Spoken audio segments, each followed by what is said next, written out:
Bom dia a todos e a todas. Estamos começando hoje mais um webinário promovido pela Rede Covida. Nesta manhã vamos falar sobre análise de dados de mobilidade social e temos aqui com a mesa a professora da Universidade Federal da Bahia, pesquisadora associada do SITAC, Estela Aquino, a pesquisadora da Universidade Federal do Rio Grande do Norte, Luciana Lima, e o professor da Universidade Federal da Bahia, José Garcia Miranda. Temos também a pesquisadora associada ao SIDAX, Júlia Pescarini, para fazer alguns comentários e tirar algumas dúvidas. Cada um vai ter de 15 a 20 minutos para poder fazer suas falas iniciais e depois abriremos para perguntas. Iniciaremos, então, agora o seminário com a professora Estela Aquino, médica epidemiologista, professora permanente do Programa de Pós-Graduação do Instituto de Saúde Coletiva da Universidade Federal da Bahia e pesquisadora associada ao Centro de Integração de Dados e Conhecimentos para a Saúde. Também uma das coordenadoras executivas da Rede Covid. Muito obrigada, Estela, por ter aceitado o convite. Vamos agora começar a sua fala. Bom dia a todas e todos aqui presentes. Eu queria iniciar dizendo que participar dessa rede tem sido uma forma muito feliz de transformar a profunda angústia desse momento em solidariedade, em possibilidade de transmitir conhecimentos e compartilhar com todas as pessoas que integram a rede, que já superam mais de 150, no sentido de que a gente possa subsidiar as decisões, as tomadas de decisões e ações políticas no nosso país. A minha fala está apoiada no trabalho de um grupo. Eu vou compartilhar com vocês a minha apresentação. Deixa eu colocar aqui.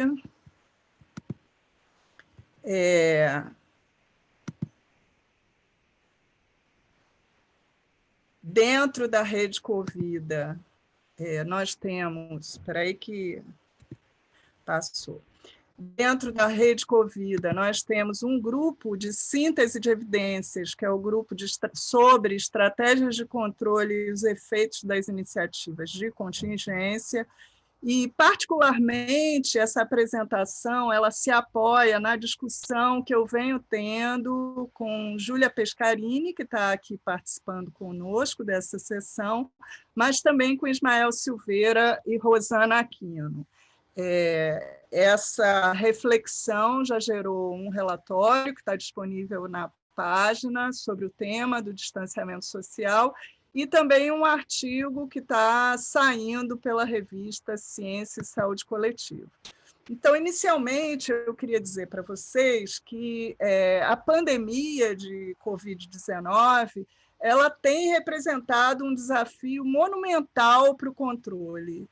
Ela tem características que fazem com que ela tenha se expandido de uma forma muito rápida, né? Tem uma alta transmissibilidade desse novo coronavírus, ela tem um longo tempo de incubação e uma transmissão, mesmo por pessoas assintomáticas. Então, isso significa que qualquer medida voltada exclusivamente para as pessoas doentes ela não é suficiente para bloquear a transmissão.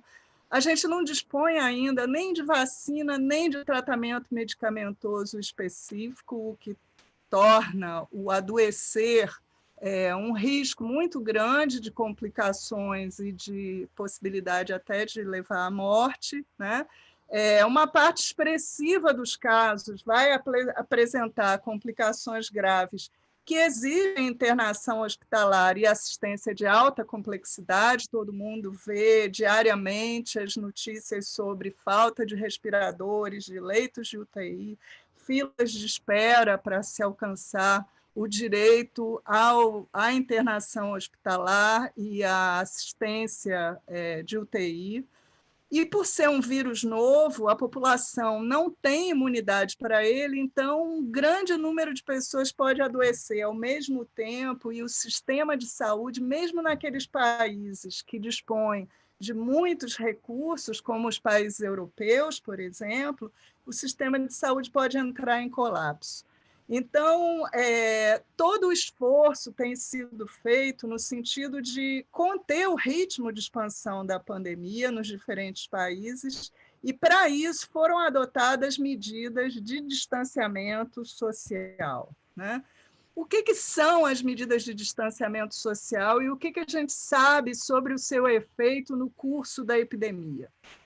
Em primeiro lugar, eu queria dizer que, embora a gente hoje disponha de várias tecnologias modernas do século XXI, essas medidas elas têm suas bases na história da saúde pública. A gente não está inventando novas coisas, né? A gente aperfeiçoou essas medidas ao longo do tempo, mas, basicamente, elas se baseiam na ideia de que a gente precisa isolar os casos, tá?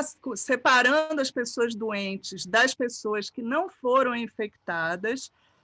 A gente adota a quarentena, que quer dizer a restrição de pessoas que são contatos desses casos ou que supostamente foram expostas a doenças contagiosas, mas que ainda não apresentam sintomas, e isso visa, fundamentalmente, reduzir a transmissão pelas pessoas que podem estar infectadas, mas estão assintomáticas. E um conjunto de medidas que a gente tem chamado de distanciamento social, estritamente, e que dizem respeito à contenção de uma comunidade, uma cidade, uma região, no sentido de reduzir a circulação e a interação social entre as pessoas, que, na realidade, tem sido até discutido, que é a interação, o contato mais físico do que propriamente social, porque nunca estivemos tão contactados usando meios à distância, né? E esse tipo de contenção ele visa reduzir a interação entre pessoas que estão infectadas das não infectadas, tá? Bom, o Brasil, a pandemia chega ao Brasil depois de passar por muitos países, né?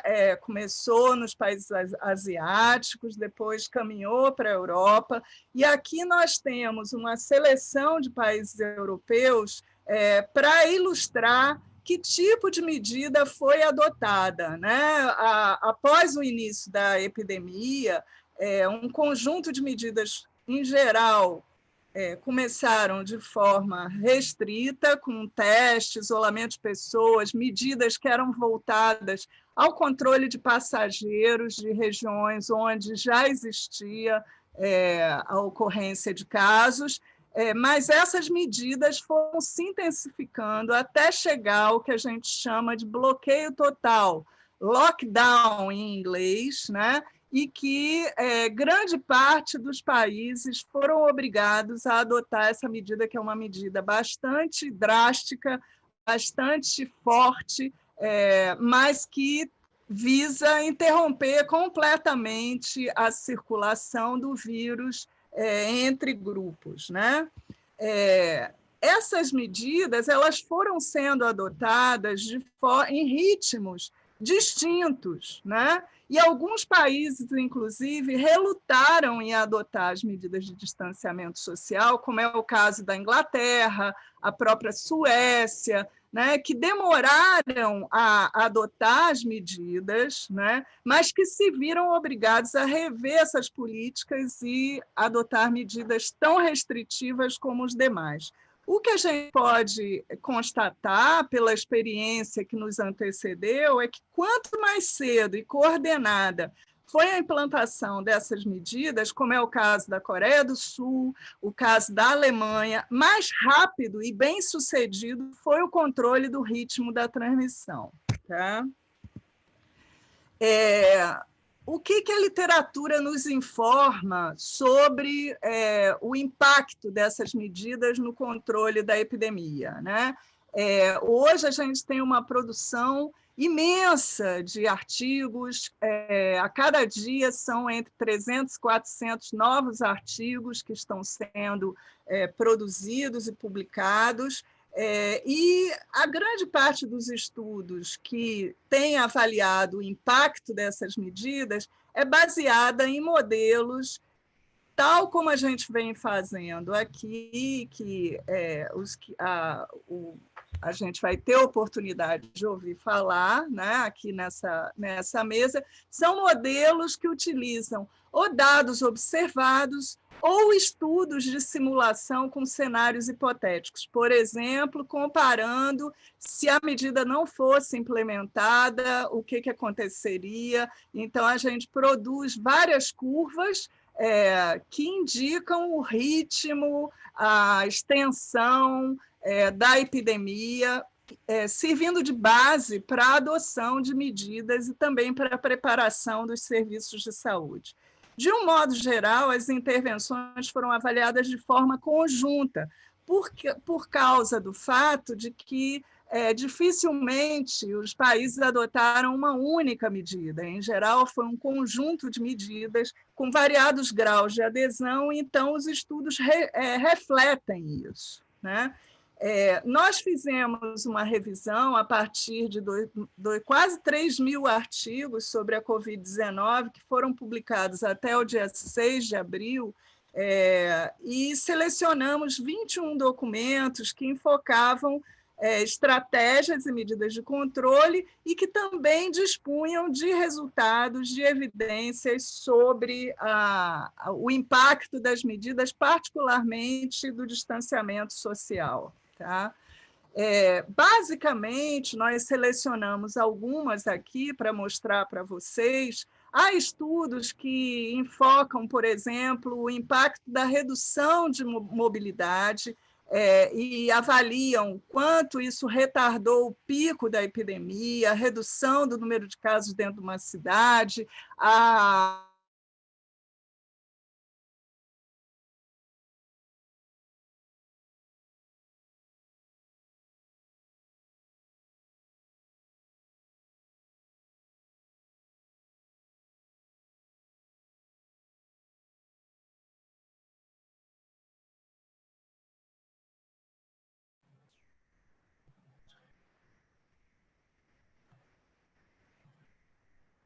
Prezados, eu acredito que deve ter tido algum problema na conexão da professora Estela, e em instantes ela deve voltar a apresentar aqui para a gente. Então, estamos vendo aqui, mas também travou aqui para a gente, então provavelmente deve ser um problema de internet mesmo, né? Essas coisas que acontecem com a infraestrutura caseira que a gente está submetido nesses tempos atuais, né?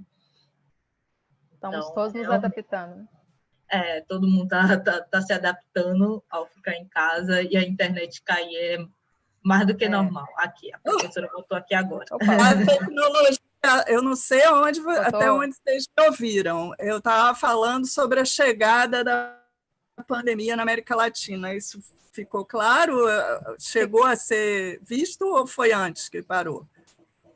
Não, acho que um pouquinho antes, né? Um pouquinho antes? Então, vamos ver aqui. Isso aqui que eu estava falando dos estudos, não é, que existem, e isso chegou a ser transmitido? Foi. Sim. Foi, né?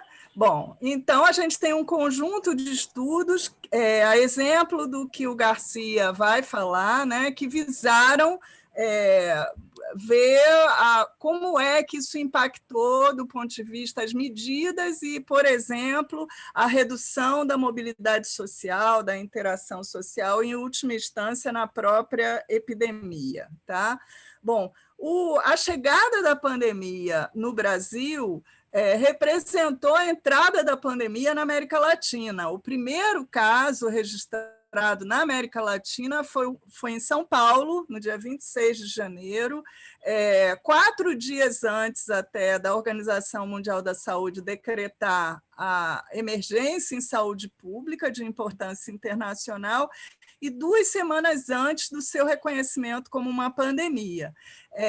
Naquela ocasião... Oi? Só um momento, só para compartilhar novamente os slides. Ele não está aparecendo? Não. Me perdoem, viu? A gente pensa... Tá, não, espera aí, deixa eu dar o share.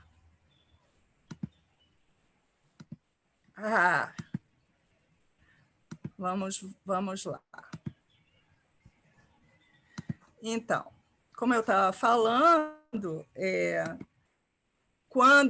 quando a pandemia chegou aqui, já existiam casos no Canadá e nos Estados Unidos, poucos casos, mas naquela ocasião todos os casos eram chamados importados, eram pessoas que tinham chegado de outros países e que estavam manifestando a doença, né? Isso implicava em medidas muito voltadas para isso, né? Era restrição de passageiros, controle da entrada das pessoas, de sintomas, isso refletia esse estágio inicial da epidemia. E, a partir daí, o vírus se expandiu, a transmissão do vírus ocorreu em outros países, sendo que, por exemplo, o Equador enfrentou e enfrenta uma crise bastante grave, com um número muito alto de mortos, né? Com uma situação muito dramática. E, no entanto, os países da América Latina, por exemplo, na América do Sul, aqui é um gráfico que eu estou ilustrando em cor, quanto mais escura a cor, significa que as medidas foram mais restritivas. E a posição da Argentina ela é emblemática, porque a Argentina ela muito prontamente adotou medidas firmes de contenção da epidemia, enquanto nós, que tivemos o primeiro caso registrado, enfrentamos uma situação onde o presidente minimizou a gravidade, disse que era uma gripezinha, que ia passar rápido, e todas as principais medidas que foram adotadas foram pelos prefeitos e governadores à revelia do governo federal, né? Então, a gente tem hoje uma situação muito grave. O Brasil já se aproxima dos 170 mil casos e 12 mil óbitos. A maior detecção por habitante se encontra nos estados do Amazonas e do Amapá, que são estados muito pobres, com muitas deficiências em termos da assistência de saúde, com população indígena, com população ribeirinha. Então, é uma situação extremamente dramática. O São Paulo continua sendo o epicentro da epidemia, mas é seguido do Rio de Janeiro, do Ceará e de Pernambuco, né? Então, a gente vê que nesse país, em que pese um conjunto de medidas que foram sendo implementadas pelos vários estados e prefeituras, nós temos uma situação de expansão da epidemia com estados onde a situação está muito grave, né? Isso implicou, por exemplo, na adoção do lockdown, do bloqueio total pelo Maranhão e pelo Pará, essa semana. Fortaleza, Niterói, Salvador e Rio de Janeiro têm adotado um bloqueio chamado bloqueio parcial, que a gente não sabe ao certo qual vai ser o impacto disso, né? Mas, de qualquer jeito, caminham para uma contenção maior, tá? E o que é mais grave, que eu considero que a gente precisa ressaltar e precisa discutir, é que a crise sanitária, que tem já desafios para países com muito mais recursos e menos problemas do que o nosso, se soma uma grave crise política, né? É um país com dimensões continentais, com imensas desigualdades regionais e sociais, são desigualdades de diversas ordens, de classe, de gênero, de raça, de etnia, o que torna mais importante ainda a adoção de medidas de proteção social, porque vocês têm visto com os R$ 600 que tem sido colocado para a população de forma atrasada, lenta, sem dar conta da necessidade premente das pessoas, tem levado multidões a formar filas, se expondo ao contágio, né? Mas, por outro lado, a gente tem uma Constituição Federal que assegura a autonomia dos estados e dos municípios no que diz respeito à saúde e educação.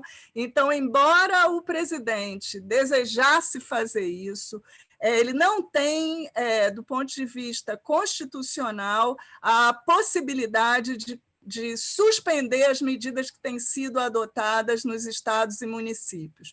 E a gente conta com o SUS, que, apesar de vir sofrendo ataques sistemáticos e ter um subfinanciamento crônico, é ele que assegura o acesso universal à assistência médica até o limite da sua capacidade. Eu, que sou uma pessoa com idade e que vivi a época que não existia SUS, sou capaz de dar o depoimento para vocês de que, se a gente não contasse com o SUS, as pessoas iam estar morrendo na porta dos hospitais ou em suas casas, número muito superior ao que já vem ocorrendo nessa situação extremamente grave.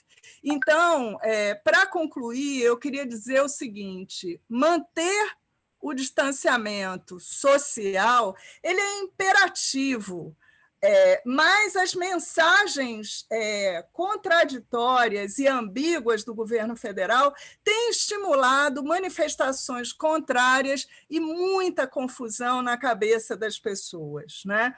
O aumento da mobilidade social tem agravado o quadro de saúde e acelerado a expansão da epidemia. Por tudo isso, eu considero da maior relevância a possibilidade da gente discutir o que vai ser apresentado aqui na sequência pela Luciana e pelo Garcia, que diz respeito ao monitoramento da mobilidade social, de modo a produzir subsídios que embasem ações para que a gente possa enfrentar essa pandemia em proporções continentais e proteger pessoas e salvar vidas. Então, é isso que nos move, é isso que faz com que a rede se movimente, trabalhe 14 horas por dia, todo mundo que está aqui, para que a gente possa produzir subsídios que orientem as ações políticas. Muito obrigada. Muito obrigada, professora Estela. Realmente muito bacana, muito esclarecedor sua fala. Acho que é importante para todo mundo aqui. E agora eu gostaria de passar a fala para a Luciana Lima, professora adjunta do Departamento de Demografia e Ciências Atuariais da Universidade Federal do Rio Grande do Norte e vice-coordenadora do Programa de Pós-Graduação em Demografia, que, por sinal, está todo mundo aqui, né? Eu queria realmente agradecer ao pessoal da UFRN, Democracia UFRN, que está no YouTube fazendo uma grande movimentação. Obrigada, esses alunos, eles não são fáceis. Eu que agradeço. Conseguem ver a tela?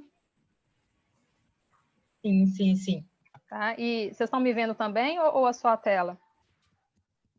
Dá para ver as duas coisas. Dá para ver as duas coisas, né? Bom, muito obrigada, Raíza. Cumprimento aos demais colegas dessa mesa virtual, né? Eu tinha dito mais cedo que essa é uma aglomeração do bem, né? A gente está aqui, né, para compartilhar experiências, compartilhar conhecimento, e eu gostaria de começar agradecendo a pessoa da Maria Iuri, né? A pessoa a qual, por meio da rede, né, fez esse convite a nós. Muito obrigada por essa oportunidade. Gostaria também de agradecer os meus colegas, né? Eu estou aqui representando uma equipe muito maior, então eu gostaria de agradecê-los por esses 32 dias que a gente tem trabalhado junto, trabalho árduo, muitas vezes assim, né, trabalhando 12 horas por dia ou mais, e essa união, esse trabalho conjunto é que dá sustentação para a gente seguir em frente, né, nesse momento tão difícil para todos nós. Bom, então, vou falar aqui um pouco, né, da estrutura da apresentação. Raíssa, se ficar muito, se eu estiver falando demais, você pode me controlar, viu? A gente vai falar, então, das duas principais fontes de dados que nós temos neste momento para trabalhar a questão do distanciamento social, né? Vou falar um pouco sobre os relatórios da Google Mobility, os dados também da Inloco, que são dados provenientes de uma startup pernambucana. Vamos falar de alguns indicadores, né, e análises que podem ser feitas, tendo como base essas duas fontes de informação. E, por fim, a gente vai fazer algumas discussões, alguns pontos, né? A gente vai colocar muito aqui durante a apresentação os limites dessas bases, os usos, né? Como a melhor forma da gente tratá-los, né? E como abordar essa questão do distanciamento social, que, como a professora Estela colocou, é uma variável-chave para o sucesso, né? Ou para a gente sair dessa, né? Com mais sucesso, né, do que agora a gente está apresentando, né?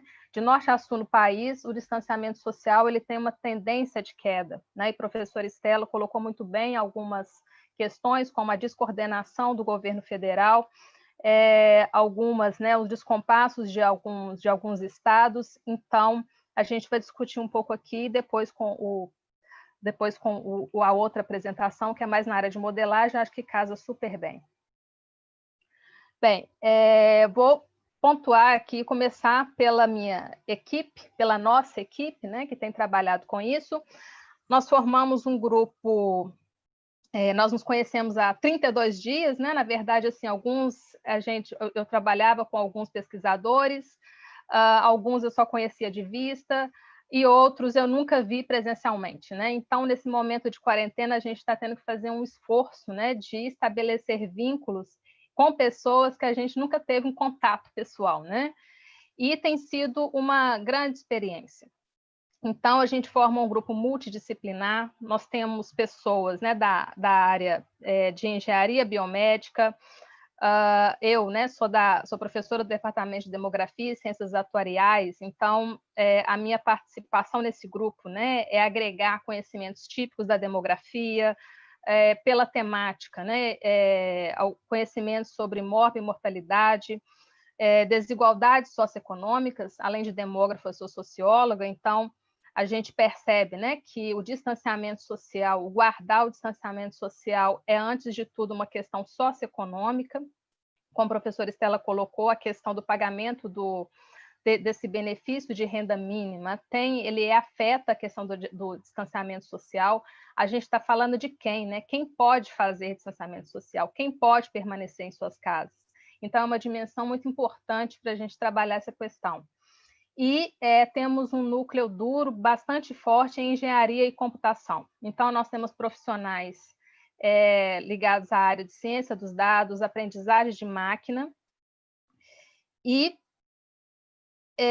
esse grupo, né, tão multidisciplinar, é formado, né, por 12 pesquisadores, a maior parte deles pesquisadores da UFRN. Estão envolvidos 5 programas de pós-graduação, sendo 3 deles da UFRN e mais outros 2 estados. Temos pesquisadores de Pernambuco, pesquisadores do estado do Amazonas. São 5 instituições envolvidas e instituições que envolvem também outros 2 países. Então, nós temos um aluno egresso que está fazendo seu doutoramento na França e temos a participação também de um pesquisador da Irlanda. Bem, para situar um pouco, né, qual que é a pegada desse grupo, como que a gente começou a trabalhar com essas informações, vou citar aqui uma frase, né, que a gente tirou de uma newsletter do Data Hackers, que é o maior site de discussão sobre ciência dos dados. Na área de dados não tem sido diferente. Vemos pessoas se unindo para facilitar o acesso a dados abertos, competições de machine learning, com foco em soluções para a crise do Covid-19. Sabemos que toda iniciativa é válida, principalmente se o objetivo é ajudar, mas nos sentimos na obrigação de dar uma dica para toda a comunidade antes de sair fazendo dashboards. Estude epidemiologia. Então, aqui a questão é a gente sair dos dados puramente, né? Sair só dos dashboards, né? Que nós temos várias iniciativas, né? Interessantes, mas é dar um passo além, né? É olhar para os dados de uma maneira mais abrangente, né? Que estuda epidemiologia, né? Eu acho que é essa vocação ou essa contribuição que a rede nos dá para analisar os dados e a gente dá para a rede também, situando aqui a questão da rede Covida. Mas poderia ser também estude demografia, estude sociologia, enfim, tratar os dados de uma maneira mais ampla para tentar entender esse fenômeno, né? Que é novo, mas a gente, olhando de vários prismas, fica melhor. Bem, então, como eu disse, as duas principais fontes de informação disponíveis para estudar o distanciamento social, mensurar, né, de um ponto de vista quantitativo, são dados da Google e da Inloco. O ponto fundamental entre os dois as fontes de dados são provenientes de registros de geolocalização de celulares, né?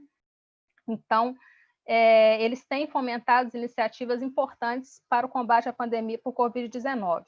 Então, inicialmente, né, a gente se uniu para estudar os dados da Google, que nas primeiras semanas de abril foi lançado o primeiro relatório, inicialmente um relatório apenas em PDF e, posteriormente, já no seu terceiro relatório, já com dados estruturados em CSV, e, ao longo do processo, dados da Inloco, né, foram divulgados, e por meio de uma mobilização institucional da UFRN, envolvendo a Pró-Reitoria de Pós-Graduação e coordenadores de pós-graduação, né, que envolviam os pesquisadores desse estudo, a gente conseguiu mobilizar os dados da Inloco, né? Então, eu quero agradecer também os atores dentro da UFRN que nos permitiram ter acesso a esses dados, e como eu vou falar mais alguns slides, eles são quase que complementares em termos de potencialidades que cada uma pode oferecer. O que um tem de não muito bom, a outra base pode oferecer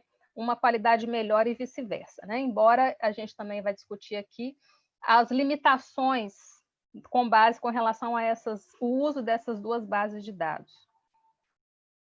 Bem, começando então pelos dados da Google, né? São dados que dizem respeito, né, como eu já disse, né, à movimentação desses celulares, e tudo diz respeito a uma linha de base. Então, tem um período de 2 de janeiro a 3 de fevereiro, que é o baseline, que é a linha de base. E aqui, por exemplo, né, aqui tem o relatório, né, que vem em PDF, e essa mobilidade é classificada em 6 categorias de atividade. Uma delas são as estações de trânsito. Então, menos 50%. Significa que, com relação ao baseline, houve uma redução de menos 50% na mobilidade das pessoas, né? Então, estou falando aqui de uma variação percentual, né?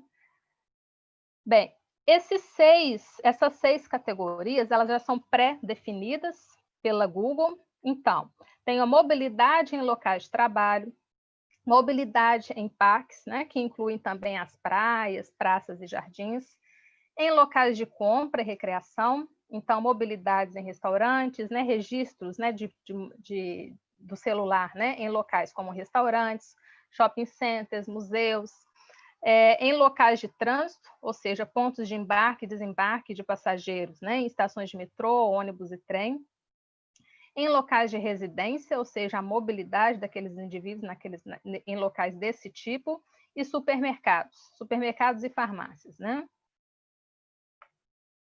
Esses dados da Google, eles estão disponíveis para 132 países, então é possível estudar, né, a questão do distanciamento social para um amplo conjunto de informações, embora cautela a gente precisa ter para comparar, né, essas 6 categorias entre determinados países, né? Pode ser que não seja exatamente o que é considerado num lugar pode não ser considerado no outro, Nós temos informações em nível de estado e também em unidades menores, né? Então, estados ou condados, né, ou províncias, eles estão disponíveis apenas para 39% desses 132 países. Em alguns países, o nível de missing values, né, ele é bem elevado, então é preciso analisar com cuidado esses dados. E até o presente momento, nós temos informações do Google Mobility de 15 de fevereiro até 2 de maio. Então, informações diárias dessa variação percentual na mobilidade das pessoas em relação a uma linha de base, né, que corresponde a um período anterior, no caso do Brasil, à chegada da doença. Aqui é uma imagem da base de dados. Então, nós temos aqui, né, essa aqui é a base de dados em CSV, né? Tem lá o país, a região 1, que diz respeito à divisão interna, região 2, que é especificamente para condados, né, para o caso dos Estados Unidos, e assim vai. E aqui os percentuais diários para cada grupo dessas 6 categorias de atividades. Bem, os dados da Inloco. Os dados da Inloco, eles são menos agregados, são menos desagregados. Na verdade, o que a Inloco fornece é um índice de isolamento social, que corresponde ao percentual, é um índice, mas você pode transformar em percentual, de pessoas que permaneceram em suas casas. Então, aqui é um exemplo do Rio Grande do Norte, que tem tido um péssimo desempenho em termos de distanciamento social, considerando a realidade do Nordeste. Aqui, né, tem a variação do dia 26 de janeiro até 10 de maio. 10 de maio, o percentual de pessoas que ficaram em casa foi de 43%, né, um número muito abaixo. E eu vou falar mais adiante, você tem um padrão. No Brasil como todo e de várias regiões, se não todas. A adesão ao distanciamento social ela ocorre nas primeiras semanas após os decretos governamentais, mas essa adesão ela parece ser efêmera. Passam-se algumas semanas e as pessoas relaxam. Elas, por alguma voz, né, perturbações ocorrem e esse distanciamento social ele é quebrado. Esses dados da Inloco, eles são mais desagregados, né? Então, nós temos informações municipais e intramunicipais, como eu vou mostrar mais adiante. Temos informações para 95% dos municípios brasileiros. Os outros 5% são aqueles municípios que não alcançaram o número mínimo de aparelhos celulares que a empresa considera como o mínimo para que seja calculado o indicador, né? Então, para a maior parte aí existem dados. Está presente em todos os estados, é possível calcular também para um nível mais agregado, e a base de dados, pelo menos a que nós dispomos, né, que nós tivemos acesso até o momento, uma base para Brasil, vai de 1º de março até 14 de abril. Então, são também, assim como os dados da Google, são informações diárias, né? Aqui também só a imagem da base, né? Tem um número menor de indicadores, porque ela é só mesmo o índice de isolamento, né? Então, o valor no índice varia de 0 a 1, quanto maior o valor, maior a adesão ao distanciamento social, mensurado como percentual de pessoas que ficaram em suas casas, mas que a gente pode transformar também em percentual. Bem, vamos compará-los, né? Essas fontes de dados. Então, como eu já disse, né, a questão da granularidade, a Inloco, ela possui uma entrada maior, né, então, informações inclusive intramunicipais e que podem permitir análises, por exemplo, por bairros. O nível de mensuração, né, que variação percentual, no caso da Google, já falei. A periodicidade de atualização. Né? Toda semana uma surpresa com relação à atualização dos dados da Google. Né? A gente primeiro achava que sempre na sexta-feira, de quinta para sexta, aí depois começou a ser divulgado em terças-feiras. Teve uma semana que no espaço de 5 dias foram divulgados 2 relatórios. Então, não tem uma rotina pré-definida de atualização desses dados. Já o da Inloco, de acordo com a disponibilidade do dashboard, né, de acordo com o acesso, né, o que eles fazem quando você consegue o acesso, faz a solicitação, de acordo com o nível de visualização que lhe é permitido, é possível ter essas informações diárias, com uma lag de aproximadamente 2 dias, né, a depender, então, do tipo de acesso. Os da Google são mais detalhados, são menos capilarizados, mas são mais detalhados. A cobertura, né? Isso é uma pergunta muito comum, né? Esses dados da Google abrangem quantos % dos celulares, né? Bom, o usuário ele precisa ativar a função de histórico de localização. Nós não sabemos quantas pessoas ativam isso, né? Por default, ela vem desligada. Mas aqui eu trouxe só uma estimativa, né? Segundo os dados da PNAD, PNAD contínua de 2018, no Brasil havia 144,2 milhões de pessoas que acessavam, que tinham telefone celular para uso individual, né? Então, só para dimensionar, é possível que esse número, né, seja bem elevado. E no caso da Inloco, os usuários também precisam habilitar uma função em que permite que os aplicativos parceiros recolham informações sobre os indivíduos. Então, da mesma forma como na Google, a pessoa precisa ativar. E a empresa, né, segundo informações lá do site da empresa, são cerca de 60 milhões a massa da base de dados deles, né? Então, política de privacidade, é preciso que o usuário dê permissão para que as suas informações sejam coletadas. E as bases de dados são anônimas e agregadas, né? Então, vamos partir para os indicadores. Bem, primeiro você tem todo um desafio, né? Vou trabalhar com distanciamento social. Qual que é a melhor métrica, né? O que eu estou chamando de distanciamento social, né? Então, tem alguns requisitos qualitativos, como simplicidade, tem que ser fácil de ser comunicado. A gente tem feito um trabalho, a gente tem sido procurado muito por imprensa, né? Então, a gente tem que fazer entender, não só entre nós aqui, os pares, mas também na comunidade, né? Entre as pessoas. Então, foi um desafio nosso e tem sido um desafio diário encontrar métricas que sejam comunicáveis. E requisitos quantitativos, né? Um indicador de 0 a 1 ou um indicador que seja de fácil apreensão para o público em geral. Aí nós construímos um indicador de circulação com base nos dados da Google, tá? Bom, esse indicador de circulação, ele aqui tem algumas fórmulas, né? Mas eu vou falar basicamente da impressão geral. Ele é uma área. Então, eu tenho 6 dimensões.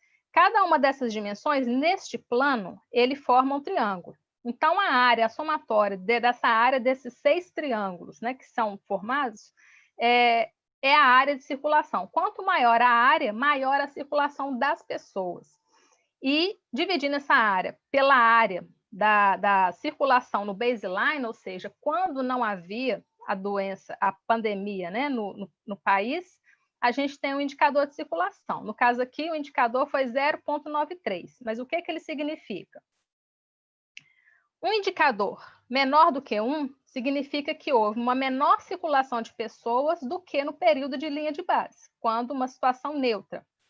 Quando o indicador é igual a 1, indica a mesma circulação de pessoas que a linha de base. E quando o indicador é maior do que 1, ele vai indicar uma maior circulação de pessoas do que na pessoa de linha de base, ou seja, é a pior situação, né? Então, vamos ver aqui algumas tendências desse indicador de circulação, né? Aqui, eu peguei para o Rio Grande do Norte, e a Rio Grande do Norte é a linha laranja, a linha azul é o Brasil. Então, esse indicador de circulação que nós construímos, olha só, aqui tá, aqui na escala, né, 0 a 2 a 1,2, certo? No período anterior, aqui nesse período, que é o dia 17 de março, foi o dia do primeiro decreto de medidas relacionadas ao combate à pandemia feito pelo Estado Potiguar, certo? Antes dele, evidentemente, né, que a circulação de pessoas aqui é alta, né? Você tem aqui uns dentes, né?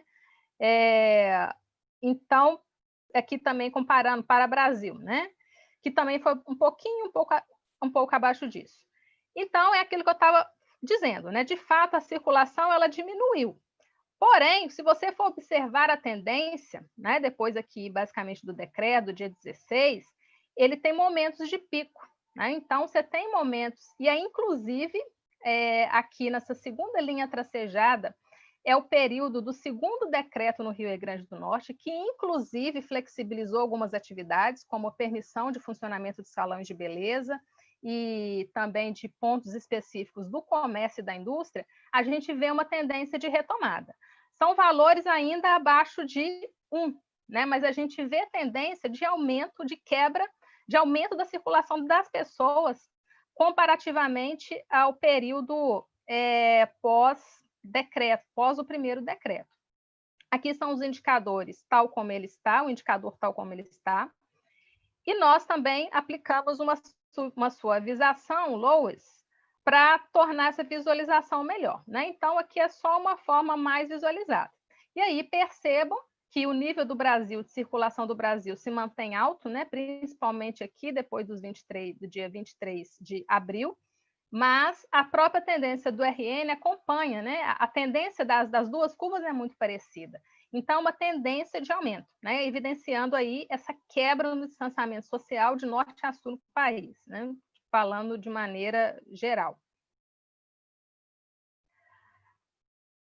Bem, com dados da Inloco, né? Isso aqui são dados que a gente fez uma nota para a Rede Covida, analisando o distanciamento social para municípios da Bahia, e os dados da Inloco, o indicador já está pronto. Então, quanto mais vermelho, pior, né? A gente quer aqui os dados mais claros. Então, aqui a gente tem esses municípios que eu circulei, né? Depois a gente pode discutir. Percebam que antes do decreto, aqui de 1/3 a 15/3, esses locais já tinham um maior percentual de pessoas que permaneceram em suas casas, né? Então, o que eu quero chamar a atenção é que, ao analisar esses dados da Inloco, é muito importante a gente segmentar em períodos, né? Para a gente ver que se aquela característica daquele município já não é típica.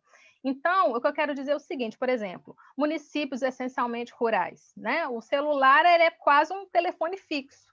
Aquele lugar tem uma rede boa de celular, qual que é a condição da estrutura em termos, né, de rede daquele local?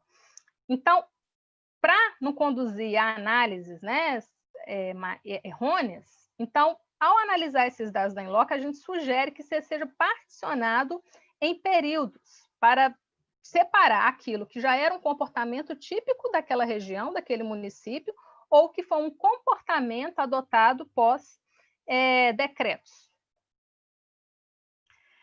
Bem, os dados mais apetitosos da Inloco, né, e que é preciso acessar, né, são os dados hexagonais.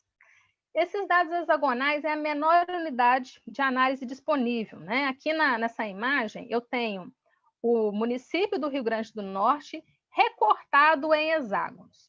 Esses recortes não têm muito significado do ponto de vista socioeconômico, né? Então não é como se fosse um setor censitário, mas eles dividem essas áreas que são compostas por coordenadas, latitude e longitude. Bom, é importante para a gente chamar esses hexágonos, reagrupá-los em bairros, né? Então, muitos gestores nos perguntam assim, eu quero saber qual bairro de Natal que tem tido a maior quebra de isolamento social, né? E aí eles chamam esse nome, a Inloco, isolamento social, e não distanciamento. Então, o que a gente fez, né? Já mostrar aqui agora, a gente reagrupou esses hexágonos para bairros, né? Por meio de uma biblioteca do Python. Tem caso em que o ponto pode ficar fora dos limites de um bairro, ou ficar sobre uma fronteira. No caso aqui foi 2%. Então, nós classificamos de acordo com pertencente ao bairro mais próximo. Aqui percebam, olha só, o verde seria a melhor situação. Nenhum município alcançou o verde, né? A gente vê que a Zona Sul, que tem melhores condições socioeconômicas, tem uma maior, é mais claro. E nas zonas aqui, oeste, norte, os tons são mais escuros, ou seja, uma pior situação. Vou comentar isso mais um pouco, sobre essas questões socioeconômicas. Aqui é um mapa. Então, aqui já os dados tratados para bairros de Natal. Natal possui 36 bairros. Então, temos esses mapas gerados de quinta, 30/4, até a quarta, 6/5, né? Utilização de mapas para visualização das informações. É de fácil apreensão, né? Para quando você quer comparar várias unidades, né? Quanto mais vermelho, pior. Percebam que as pessoas aqui, né, no sábado e no domingo, fica mais claro, né, e nas áreas, nos meios de semana, mais escuro, ou seja, os indivíduos parecem manter a sua rotina tal como ele existia antes da pandemia, né? Então, é uma característica, é mais uma evidência de que as pessoas estão quebrando, né, o seu isolamento social. E vermelho quase que inteiro. Nós também reagrupamos em Zona Leste, para esses dados, né, de Natal, nós reagrupamos por regiões administrativas, então Zona Sul, Leste, Norte e Oeste. A gente vê um padrão muito típico, com a Zona Sul mantendo os maiores percentuais, né, de isolamento social, tal como mensurado pela Inloco. Já a Zona Oeste é o pior. Quando a gente vai recuperar as informações socioeconômicas, a gente vê que há uma clara divisão, né? Distanciamento social para quem? Quem pode ficar em distanciamento social. Então, é um ponto a se avançar. Aqui, a gente fez um ranking dos bairros de Natal, né? Todos com níveis assim muito baixos, né? Então aqui ninguém atinge sequer 60%, e a gente vê também um padrão por região. Uma outra forma de visualização, né? Nós temos pesquisadores em Pernambuco, então a gente fez análises também para comparando aqui municípios da região metropolitana de Recife, e incluímos também o município de Caruaru, embora ele não seja. E aí a gente vê, né, essa sobe e desce de valores no índice, né, de isolamento social, né, a gente construiu um ranqueamento, tem uma variabilidade muito grande. Então, talvez trabalhar essas informações da Inloco por média móvel, comparar essa variação desse percentual a cada 3 dias, né? Porque a gente percebe também que tem uma alta variabilidade, né? Que no caso são municípios. Mas também com relação aos bairros, pode haver uma alta variabilidade por ser uma unidade agregada, uma pequena área, né? Então, a gente recomenda a utilização de médias móveis para essas análises. E, por fim, eu já estou chegando já ao final. Nós temos aqui, né, a gente também nós tivemos um produto, né? A gente tem feito várias produções, várias notas técnicas, artigos esse caso aqui é um artigo que já está aceito. Aqui tem o nome do artigo no final, né? E nós pegamos também, reunimos 30 bases de dados com indicadores sociodemográficos, políticos e econômicos relacionados a dados epidemiológicos, com informações, né, processadas por meio de Feature Engineering, que é letalidade, número acumulado, dia do primeiro caso, e junto com os indicadores da Google Mobility, ou seja, temos uma dado em termos mundiais, né? A gente já tem disponível essa base de dados está disponível, embora o artigo ainda não tenha sido publicado, apenas aceito. É uma forma também da gente avançar nos dados, saber como que os outros países estão se comportando, né? E, por fim, aqui então, a equipe, né? A nossa equipe, né? Os pesquisadores envolvidos. Não necessariamente os ícones correspondem às carinhas, né? Mas estamos aqui, né? Nós somos um grupo de 12. Então, né? Então, acho que para finalizar, eu acho que esses dados, né? Eles são importantes, mas ainda a gente pode melhorar. Por exemplo, ter uma qualificação da agregação. Eu queria uma coisa que a gente queria saber, né? O tempo médio que as pessoas saem de casa, ficam fora de casa, né? Porque uma coisa é eu sair ali para ir na farmácia, outra é eu sair e ir na praia e ficar, né? Enfim, são exposições, mas são exposições distintas. Então, essa melhor qualificação dos dados pode ser um avanço.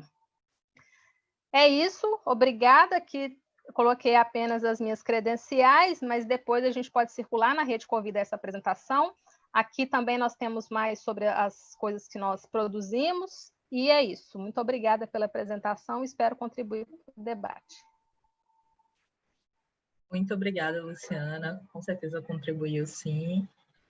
Lembrando que o relatório de vocês está também no site da Rede Covida, covid19br.org. Então, vou colocar aqui também o endereço para vocês acessarem lá a matéria diretamente. E vamos agora, né, para o último palestrante dessa manhã de hoje, uma palestra dessa manhã de hoje, o professor José Garcia Vivas Miranda, físico, e atualmente professor associado da Universidade Federal da Bahia, que vai nos explicar um pouco como é que tudo isso conversa, né, com as modelagens matemáticas, né, como é que esses dados de mobilidade social conversam com a modelagem. Muito obrigada, professor, pelo aceite do convite. Obrigado a você, Raíssa. É uma honra estar aqui. Faz tempo que eu estou ansioso para poder mostrar um pouco desses resultados. É importante que isso seja difundido da forma mais ampla possível, realmente. Especialmente nesse momento, né, que a gente está vivendo, de tanta dificuldade, essa questão da falta de crença na ciência, etc., como já foi comentado anteriormente aí. Fantásticas as apresentações anteriores, eu estou realmente maravilhado, amei, eu aprendi muita coisa. Luciana, tem muita coisa que eu acho que a gente pode conversar, inclusive, eu vou tentar mostrar para vocês aqui. Mas é o seguinte, então, deixa eu contar um pouco da história quando tudo começou. Imediatamente quando começou a parte inicial, né, quando a gente foi, vamos dizer assim, quando começaram as medidas de mitigação, que se encerraram as aulas, que a gente veio para casa, um grupo de pesquisadores começaram a tentar ver como é que auxiliar de alguma forma. Então, nosso grupo, especificamente, eu e mais uns 3 pesquisadores, tínhamos publicado alguns artigos relacionados a essa questão de como a doença se difunde entre os municípios. No caso, a gente tinha feito isso para a dengue, arbovirose em geral, e nós tínhamos certeza que isso seria de importância fundamental na propagação dessa epidemia. Então, focamos nessa ideia de como é que os municípios se contaminam. Essa era a nossa grande pergunta. Como é que um município contamina outro município? E aí fomos atrás de dados, etc., etc. Então, deixa eu mostrar minha apresentação aqui agora. Deixa eu compartilhar minha tela. Vocês verem um pouco a história. E logo na primeira, vamos dizer assim, o modelo já estava pronto na primeira semana já de que a gente estava em casa. A gente não tinha muita coisa que fazer. Nos primeiros dias, a gente maratonou todas as séries que a gente podia maratonar, e aí já não tinha mais o que fazer, a gente foi fazer modelos. Então, um pouco da ideia era isso daí, avaliar o impacto das medidas de restrição no fluxo intermunicipal. Era um pouco essa a ideia, tentar criar cenários sobre isso, certo? E a pergunta que ficou na nossa cabeça era justamente essa. Vocês estão me ouvindo bem? Então, né? Sim. Ok, beleza. Então tá. Como os municípios se contaminavam. Então, corremos loucamente atrás de informação, porque para saber como os municípios se contaminam, a gente precisa ter uma ideia de como as pessoas se movem de um município para o outro, porque o processo de contaminação é através das pessoas. Então, só para você ter uma ideia, isso aqui é um site, depois eu vou mostrar para vocês, foi um site desenvolvido pela gente. Para vocês terem uma ideia, isso aqui é dia 12/4, e eu vou pulando dias especificamente para ter uma ideia de como é que, em vermelho, você tem o número de casos por município do Brasil inteiro, certo? Você vê como existe um processo de difusão. Isso aqui vou voltar aqui, dia 12, dia 14/4, dia 20/4 e hoje. Existe um processo de difusão ao longo dos municípios que funciona de uma forma muito parecida com o processo de contaminação de uma pessoa para outra pessoa. Então, existe uma questão muito importante, porque a maior parte dos modelos que são feitos hoje, eles são baseados em assumindo uma população homogênea, ou seja, você assume que toda a população do Brasil é uma única coisa e todo mundo tem a chance de contaminar da mesma forma uns com os outros. Não leva em consideração características específicas de cada município. Como falou muito bem Luciana, aí existem características que são únicas de cada município, entendeu?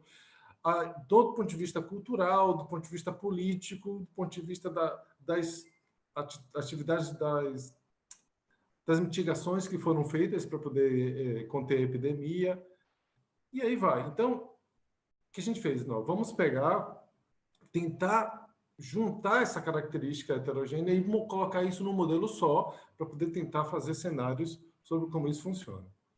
Então, a primeira coisa que a gente conseguiu foi achar essa joia rara, maravilhosa, que foi um trabalho que o IBGE incrível que fez, de levantamento de todas as rodovias, o fluxo rodoviário, hidroviário e aéreo também. Não foi nesse trabalho, tem outro trabalho que eles fizeram, em 2016. Isso aqui é uma ideia da rede de fluxo aéreo, rodoviário e hidroviário do Brasil e da Bahia, para você ter uma ideia do nível de complexidade que é isso. Só que essa rede, ela representa o meio de contágio entre os municípios. Então, a gente só precisava tentar construir um mecanismo de contaminação entre isso dentro do modelo. E aí, esse foi o modelo. Eu vou voltar mais tarde para falar um pouquinho desse modelo. Não vou falar disso aqui agora. Eu quero mostrar, achei mais interessante mostrar esse videozinho, que ele explica mais ou menos, a gente fez de uma forma para divulgar, como é que o modelo funciona de forma geral.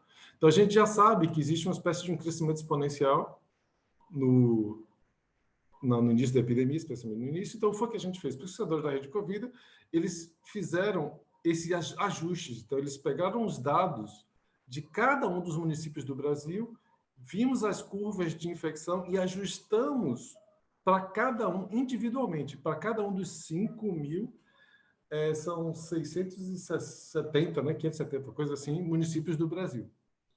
Então, ajustamos as curvas para saber qual era a tendência de cada um dos municípios. Opa, peraí, desculpe. Eu dei um pause aqui. Pronto, vou voltar aqui. E uma vez que a gente tem isso, o que a gente faz? A partir da rede de fluxo de transporte de pessoas, de avião, de hidroviário, etc., a gente vai fazendo esse processo de contaminação a partir das curvas de crescimento de cada um dos estados brasileiros. Então, fizemos esse modelo, e o modelo envolve, esse modelo matemático, é um modelo bem complexo, que ele dá respostas do tipo quantos susceptíveis existem, quantos foram expostos aos sintomas, quantos desenvolveram os sintomas daqui, quantos não desenvolveram os sintomas. Então, a gente também leva em consideração essa questão dos assintomáticos e das subnotificações, hospitalização, UTI, quantos foram a óbitos e quantos se recuperaram. Então, a gente constrói esse modelo, constrói uma equação diferencial dessa daí para cada um dos municípios e usa a rede de fluxo para poder fazer essa contaminação entre um outro. Então, o resultado disso tudo está nesse portal, que esse portal Covid que a gente conseguiu colocar lá e está acessível para todo mundo. Eu vou entrar rapidamente nesse portal para vocês darem uma olhada, para mostrar algumas características básicas dele. Melhor eu ir no outro que já está aberto aqui, só um segundo. Opa! Essa apresentação vai ser uma apresentação bem rápida. Calma, isso aqui é o artigo. Isso daqui. Só um segundo. Aqui. Pronto. Pois então, esse é o portal. Ele te diz isso a nível de estado, você pode selecionar e escolher estados. Primeiro, ele te diz os casos, né, o histórico dos casos ao longo do tempo, você pode voltar à data, mas ele tem a opção também de projeção, que é onde estão os modelos de equações diferenciais que eu mostrei para vocês. E nesses modelos é muito interessante, porque você pode ver como é que os municípios vão se contaminando a partir de hoje, a partir de 5 dias a partir de hoje. Então, você pode ver, por exemplo, com 2 cenários especificamente que a gente usa, que é um cenário com supressão de fluxo, que é o estado atual, vamos dizer assim, que é essa linha daqui de baixo. Então, ele te diz que, por exemplo, daqui a 29 dias, o Brasil deveria ter 361 mil casos acumulados disso, considerando toda essa questão do fluxo. Então, você pode ver, por exemplo, que lá no 100º dia, praticamente o Brasil inteiro já vai ter sido, todos os municípios brasileiros vão ter sido contaminados. Não só isso, ele permite também, tem essa questão do isolamento, só que é só a partir dos dados da Inloco também, que ele pode dar isso a nível de estado. E o relatório, que é muito interessante, você pode construir projeções. Por exemplo, eu quero ver a projeção da demanda de UTI e comparar a demanda de UTI de Salvador com a de São Paulo, por exemplo. São Paulo, estado não. São Paulo. Aqui, São Paulo. E aí ele compara para você, com base nesse modelo, os dois cenários, inclusive, a demanda de UTI para São Paulo, SS sem mitigação, se, por exemplo, for liberado hoje o fluxo de pessoas e for flexibilizado a movimentação das pessoas, isolamento social, isso é o que aconteceria. Se você vai aqui no São Paulo, aqui, CS, né? São Paulo CS, esse laranjinha daqui. Isso seria o que aconteceria. Olha a diferença. Vamos tirar todos, vou só comparar para vocês verem melhor. Só São Paulo, se liberar tudo hoje, que aconteceria, e se mantiver do jeito que está. A diferença é assustadora entre os dois. Então, isso mostra a importância do isolamento social e da mitigação do fluxo entre os municípios, que é a parte mais importante. Certo? Pois bem, esse portal está disponível, qualquer um pode acessar, gerar os relatórios, fazer o que tiver interesse. Muito interessante. Mais informações tem lá no portal sobre o modelo, etc, etc. E só para entender uma coisa que foi dita aqui, que a Estela estava comentando, essa questão da importância das atitudes de mitigação, é isso aqui. Isso aqui é um resultado da Bahia, é um ajuste da tendência do número de casos total, que você vê uma coisa muito importante. Você percebe que existe uma tendência inicial de crescimento, que após o dia 28, essa tendência diminui. Ela estava com a tendência inicial que dobrava a cada mais ou menos 2,9 dias, que seriam 3 dias, a cada 3 dias ele dobrava o número de casos, e passa a ter uma tendência de 8,6 dias. Uma redução ainda é pequena, a gente precisa de uma redução maior, mas, para você ter uma ideia, se tivéssemos continuado naquela tendência anterior, nós teríamos hoje 1,3 milhões de casos. Isso é bem interessante. E você vê, dia 28, normalmente a doença leva 14 dias para que uma atitude política comece a surgir efeito por conta do tempo do próximo processo de desenvolvimento da doença e até mesmo dos exames, né? Então, se você volta a isso, dia 14/3, que foi exatamente quando se começaram as intervenções de mitigação na Bahia. Você vê o efeito que isso faz. É uma economia de muitas vidas, né? E outra notícia também, talvez não muito boa nessa história, é essa daqui. Então, outra estimativa que a gente fez foi o seguinte, a gente pegou, olha, vamos somar o 1º de maio, essa linha daqui, que esse aqui é o número de pessoas infectadas, se caso a gente tivesse começado um lockdown. Lockdown é uma redução drástica do fluxo, de 95% do fluxo nas cidades do dia 26, e essa linha vermelha seria o que aconteceria. O fluxo normal seria a linha preta. Então, você vê que teria uma redução assustadora do número de casos, só com a redução do fluxo. Se você deixar para fazer essa redução do fluxo dia 1º de maio, olha o que acontece. Não tem mais nenhuma, muito pouca diferença.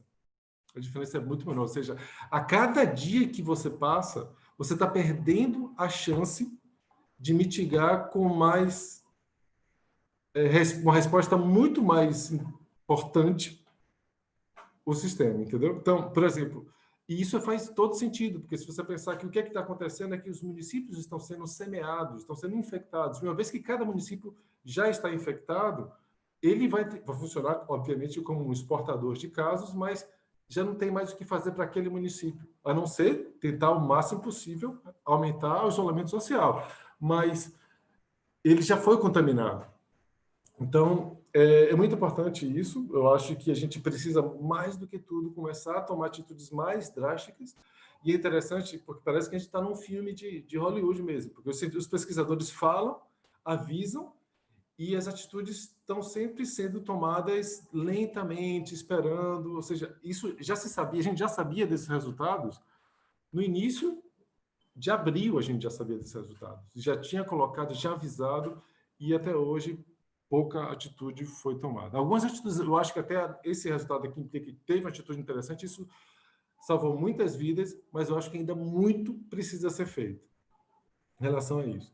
É impossível colocar o nome de todas as pessoas que participaram desse trabalho, é muita gente, são mais de 150 pesquisadores em diversas instituições, E realmente é muito bonito ver isso. As pessoas todas, como falaram aí antes de mim, as pessoas estão literalmente se dedicando fortemente a isso. São 12, 14 horas de trabalho diário. Tem gente pegando ansiedade por conta disso, gente passando mal, pesquisadores aí trabalhando arduamente nesse processo. É isso, eu acho que eu estou aberto a perguntas, a questões. Eu fico muito feliz mesmo em poder estar participando, divulgando essas questões. Espero que tenha ficado claro. Qualquer coisa é só tirar as dúvidas aí. Obrigado, gente. Muito obrigada.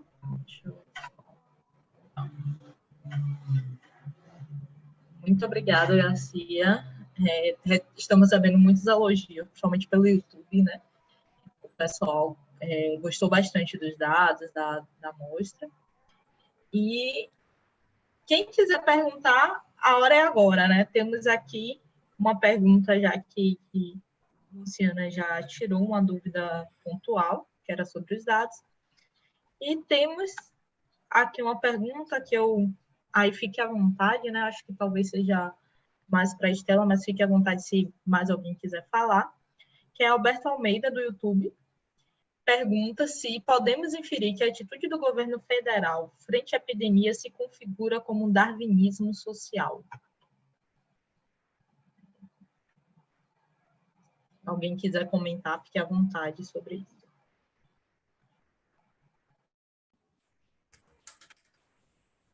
Vai, Estela, eu acho que é para você. Eu estou muito empolgado, estou muito revoltado para poder responder essa pergunta. Por favor. Na realidade, eu nem sei se dá para a gente... Não sei se existe uma sofisticação para se falar em darwinismo social. Na prática, o que está acontecendo é a morte e o sofrimento de milhões de pessoas, porque a gente não está falando só dos 10 mil óbitos, a gente está falando de todas as famílias que estão vendo as pessoas queridas sofrendo e a luta pela assistência, né?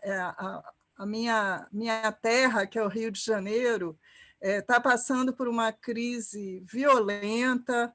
Todos os dias eu tenho notícia de pessoas já conhecidas que morreram, que estão internadas, que estão na UTI ou que estão esperando assistência. Então, a gente pode falar claramente que isso não é só uma questão de descuido, não se trata disso. Isso é uma questão de uma ação que é uma ação contra a população brasileira, contra a vida da população brasileira, contra a saúde da população brasileira. Costuma-se dizer que o vírus é democrático, e eu queria retomar essa questão aqui, porque o vírus... Primeiro, eu acho infeliz falar em democracia associada ao vírus, assim como eu acho infeliz se falar também que a gente está numa guerra. Uma guerra é outra coisa. Na realidade, nós estamos atravessando um período de extremo desafio, e, embora qualquer pessoa que não tenha sido exposta pode vir a contrair o vírus em contato com ele, tanto o contágio quanto a forma de enfrentar não é democrática, não é igual para todos, né? A gente sabe que o Brasil hoje tem muitas pessoas vivendo em condições extremamente precárias, né? A gente preconiza uma série de medidas de permaneça em casa, lave as mãos, faça isso, faça aquilo, mas a gente sabe que a grande maioria da população tem muitas dificuldades para poder lidar e cumprir, né, com essas coisas. Então, não deixa de ser uma ação que vai exterminar grupos específicos, né? Os velhos, mas não os velhos em geral, os velhos mais pobres, os velhos que não têm acesso a serviços de saúde, os velhos que estão junto com suas famílias em casas muito pequenas, que não podem fazer isolamento do jeito que a gente preconiza. Então, é uma situação de extrema gravidade e eu também fico muito indignada todos os dias, com raiva de assistir uma situação onde a gente pode mitigar, como o Garcia falou, e, no entanto, isso não está sendo considerado. O ministro da Saúde completamente incapaz de lidar. O Ministério da Saúde tem quadros que estão, de alguma forma, lutando para fazer coisas, mas, em termos de ação de governo federal, tem sido não só ineficiente, mas contraproducente ao estimular manifestações, ao estimular que as pessoas saiam de casa, quando a gente sabe que o único instrumento que a gente tem é o distanciamento social e o cumprimento dessas medidas, que são medidas consagradas, antigas de saúde pública. Então, eu responderia sim, em palavras mais simples. Eu acho que o que está acontecendo é um extermínio de determinados segmentos mais do que outros, embora a gente assista pessoas também de camadas médias e altas morrendo ou expostas à doença e às complicações. A forma de lidar com isso, o acesso a recursos e serviços é completamente diferente. E, nesse sentido, é uma tragédia que a gente viva isso no país. Muito obrigada, professora. Chegaram aqui novas perguntas do pessoal do YouTube, está bem ativo. Ricardo Soares pergunta para José Garcia. O senhor poderia comentar um pouco mais sobre como se basearam no modelo da locomoção viária do IBGE para construir um modelo de transmissão demonstrado pelo senhor? Parabéns a toda a equipe. E tem uma outra que a gente pode emendar, que é de Leonardo Bezerra, perguntando sobre o portal GeoCovid. Foram feitas projeções baseadas nos números de óbitos também? Essas duas perguntas. Responder logo a segunda, que é mais fácil. Não foram feitas. Na verdade, esse modelo tem que tomar muito cuidado com esse modelo. Ele serve apenas para poder mostrar... Existem muitas limitações nesse modelo. Então, eu acho que o que é mais importante nesse modelo é mostrar, como tentei na apresentação, mostrar a diferença dos cenários, mostrar a importância do processo de mitigação. Isso é que é a parte mais importante do modelo. Porque previsões a largo prazo, modelos como esse, são muito difíceis de serem acertadas. Então, dizer, olha, vão morrer tantas pessoas daqui a 30 dias é muito complicado. Apesar de que existe uma certa acurácia nesses modelos, mas a gente prefere assumir as limitações dele e deixar apenas na comparação dos cenários. E com relação à primeira pergunta, a questão do IBGE foi muito interessante. O IBGE foi um trabalho alucinado que eles tiveram de ir município a município, tentando levantar todas as formas de conexão que existia nele com os municípios vizinhos ou com o que seja. Então, eles iam lá com um questionário e perguntavam não só rodoviário, então eles têm avaliado transportes públicos, transportes, eles dizem, com CNPJ e CNPJ, sem CNPJ, ou seja, todas as formas de locomoção que poderiam ter. Então, eram questionários diretos nas rodoviárias e com as pessoas, entendeu? Dos mecanismos de fluxo que eles utilizavam, mecanismos de transporte que eles utilizavam para sair do município. Então, é um dado bem acurado. O problema é que ele é de 2016. A gente está tentando, em parceria com o pessoal da Inloco agora, tentar ver se consegue dados de rede de fluxo diário. Então, aí sim o modelo teria uma capacidade, um poder incrível de previsão, porque ele estaria com base no dia anterior de como foi o fluxo. Isso sim seria interessante, mas ainda não conseguimos isso. Infelizmente, a Inloco ainda não conseguiu divulgar isso, porque tem vários problemas também em relação à privacidade, etc. Espero que tenha respondido a pergunta. Muito obrigado, professor. Temos aqui uma outra pergunta de Paulo Vitor. Aí eu acho que vai para a Estela, a Júlia também, se quiser comentar, e né, outros também quiserem comentar, que medidas poderiam ser adotadas para deixar o isolamento social mais igualitário, considerando as condições socioeconômicas das pessoas.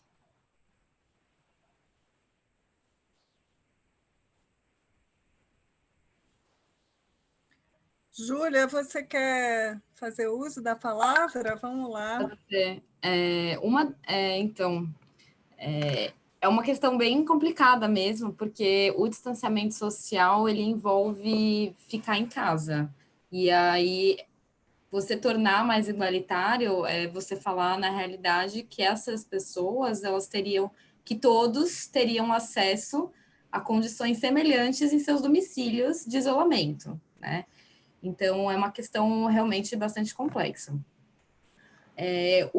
Algumas medidas que têm sido sugeridas, assim, muito preliminarmente, por exemplo, na Comissão do Nordeste, que eu faço parte junto com a Estela e outros pesquisadores do Nordeste, o que tem sido sugerido, por exemplo, seria a inclusão de, por exemplo, escolas ou locais, né, hotéis, escolas, onde se pudesse, uma vez que a pessoa é isolada, esses hotéis, essas escolas, elas poderiam ser disponibilizadas para que as pessoas, com formas, por exemplo, mais leves do coronavírus, fizessem a sua quarentena, ou com contato, fizessem seu isolamento ou a sua quarentena nesses locais, né?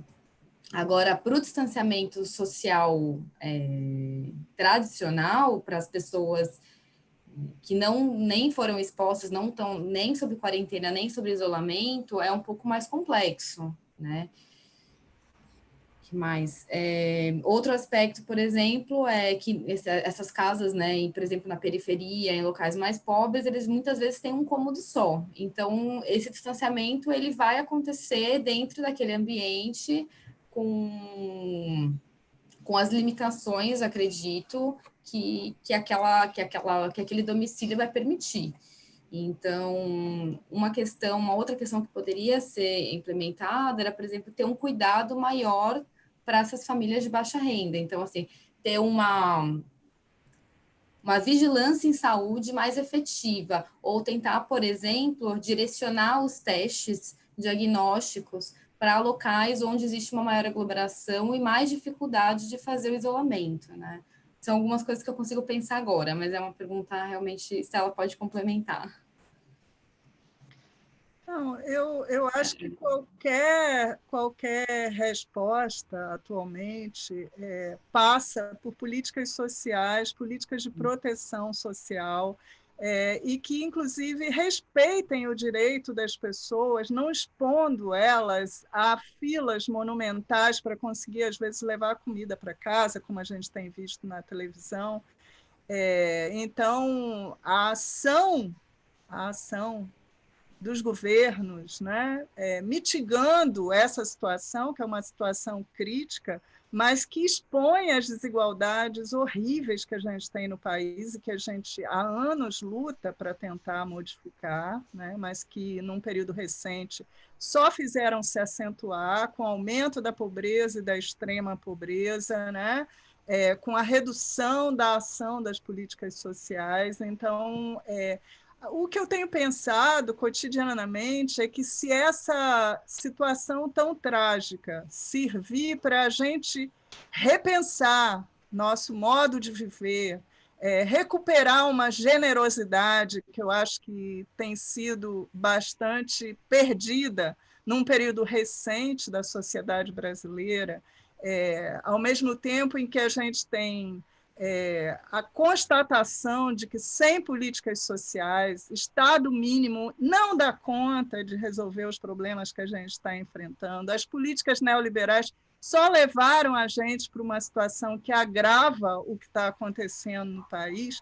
Então, se a gente puder repensar nosso modo de existir, onde esteja a preservação da vida, né, dos laços de solidariedade e afetividade, ao invés dos valores econômicos mesquinhos, predatórios da forma como o nosso desenvolvimento tem se dado, eu acho que a gente já terá tido um ganho, apesar de toda a possibilidade de medidas emergenciais, ela está limitada pelas condições estruturais da nossa sociedade. Então, nós, como pesquisadores, estamos, nesse momento, vendo o reconhecimento público de que, sem ciência, não é possível a gente sair dessa crise.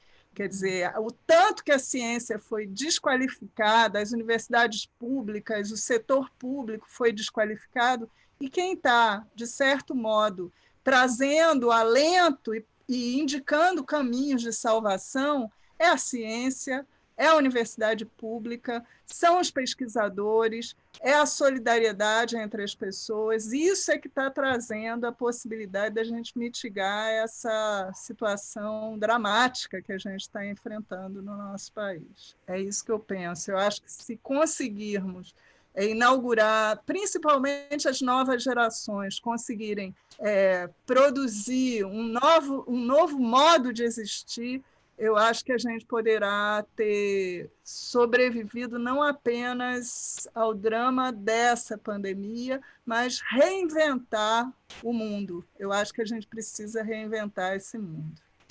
Eu só queria acrescentar, né, um pouco a esse respeito, né, que alguns estados, alguns municípios têm discutido a questão do confinamento, né, do lockdown, e não tem como nem essa medida extrema, né, ela alcançar 100%, né, de sucesso, se não vier acompanhadas por medidas, né, de proteção social, né, como disse a professora Estela. Eu chamo a atenção também, né, para a vulnerabilidade daqueles trabalhadores que têm vínculos mais frágeis. Então, eu estou falando do ambulante, né, eu estou falando da empregada doméstica, aquele, né, que durante essa crise fica mais vulnerável, né, à perda de renda. Então, é preciso olhar para essas pessoas, olhar para as condições delas. Às vezes, né, perverso demais, né, a gente pedir para uma pessoa que precisa sair para ter o seu sustento, para ela ficar em casa. E pensando no confinamento, ela vai ficar 15 dias sem poder circular na rua, sem poder circular, né? Como que vai ser? Ela vai ficar com fome? Então, eu acho que assim, as nossas mazelas estão sendo expostas, né? Nessa situação, mas ainda assim, por mais que a nossa condição socioeconômica, né, seja abissal, essas desigualdades sejam profundas, muito poderia ter sido feito, muita coisa poderia estar sendo feita, né? Então, não é só a panaceia de que somos muito desiguais, não há o que fazer, né? Temos o que fazer, teríamos o que fazer. E estamos perdendo tempo, né? Os modelos apresentados, né, pelo professor José Garcia mostram isso, né?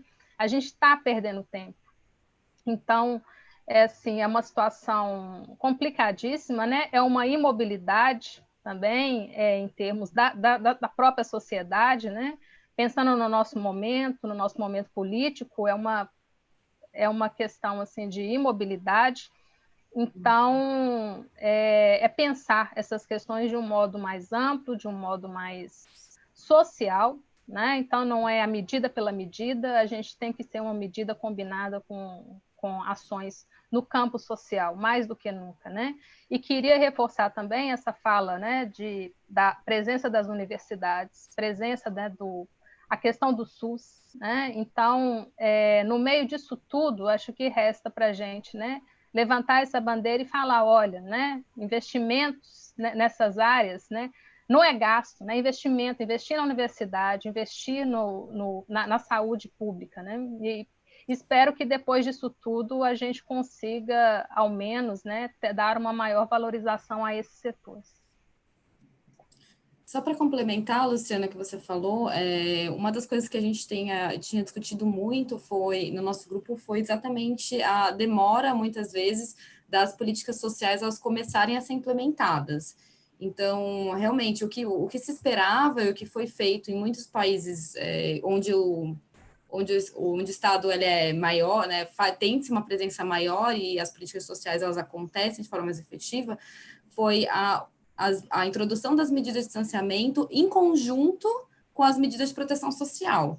Então, já se pensava que se a pessoa ela vai ter que ficar em casa, então o Estado ele já tem que entrar com uma política de proteção social e ou com um salário mínimo, ou com até mais, né, daquele país. Então, em lugares, por exemplo, na Áustria, a gente ficou sabendo que, de cara, as pessoas já recebiam $1.500, nos Estados Unidos até, euros, né, desculpa. Nos Estados Unidos, eu tenho colegas que estão lá e já estão recebendo o Vale Coronavírus, para ficar em casa, então cerca de $1.500 também nos Estados Unidos. Então, não é R$600, né? É o que a gente está vendo no Brasil, distanciamento em conjunto com políticas de proteção social e, e no mínimo, o salário mínimo do local, né? Que é o que a gente esperava para ter acontecido no Brasil. Um salário, pelo menos o salário mínimo, que não foi o que aconteceu, né? Inclusive, se queria dar R$200 para as famílias, que é impensável, enfim. Mas é isso. Obrigada por Estela, foi uma ótima complementação da fala e Luciana também. E por que não pagou de uma vez, né, mais de uma parcela? Para evitar fazer a pessoa se submeter a isso, né? Enfim, falta, né, pensar, né, preventivamente. Tem uma pergunta aqui, que eu não sei exatamente, que não é bem um tema dessa mesa, mas se vocês quiserem comentar, que é a pergunta do Alberto Almeida. Quais os limites e possibilidades da adoção da fila única para internação, conforme o que foi adotado pelo governo do Maranhão? Alguém se sente à vontade para poder comentar ou não? Se tiver, a gente passa para a próxima. Outra mais rapidinho. E logo mais a gente vai passar para as considerações finais e finalizar aqui essa mesa hoje. Se Estela me permite, eu acho que essa fila única, ela faz uma analogia perfeita com o que Estela falou. Na verdade, uma hora que as desigualdades, elas são completamente exacerbadas, as desigualdades de saúde, elas são exacerbadas nessa situação de crise de saúde pública, você ter em minha opinião, né, você ter uma fila única, ela pelo menos de alguma forma ela contribui para a redução das desigualdades de saúde, que a gente sabe que são gigantescas no Brasil, principalmente a hospitalar, né? Então, eu vejo mais dessa forma. Eu queria comentar uma coisa, Raíza. Assim, como pesquisadora, eu tenho trabalhado muito com a questão das desigualdades sociais em saúde. E uma das coisas que a gente vê, e não é só no Brasil, mas no Brasil isso mostra bastante intenso, é que qualquer situação de crise ou de emergência operam critérios que são critérios que a gente chama de implícitos, que são regidos pelos valores sociais.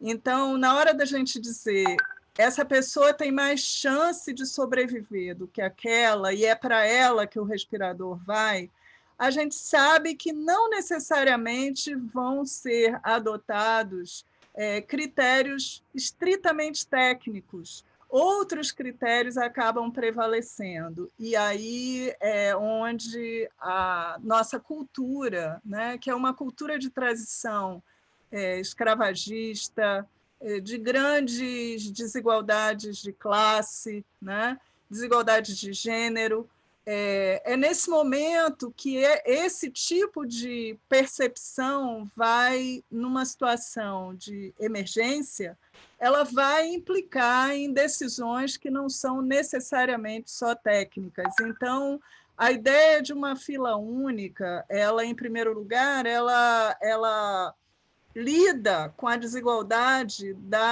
do acesso a serviços de saúde, daqueles que têm plano de saúde, os que não têm plano, os que têm o melhor plano e os que não têm o melhor plano, mas também ela possibilita minimizar um pouco esse tipo de viés que a gente chama de viés implícito e que está baseado nos valores sociais. Então, eu sou favorável Eu acho que a gente não tem um grupo dentro da Rede Covida que está trabalhando mais com a questão da organização de serviços de saúde, mas eu penso que é uma forma da gente lidar com o acesso e com as desigualdades de acesso, minimizando essa incorporação de valores que não são estritamente técnicos na hora de decidir quem é que tem direito, quem é que tem mais chance de sobreviver.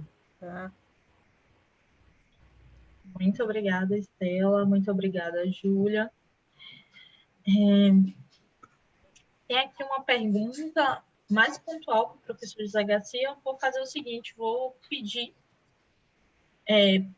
para que comece, então, as considerações finais pelo professor José Garcia. Aí, durante as suas considerações finais, você também responde essa pergunta, né, que é de Ricardo Soares, do YouTube.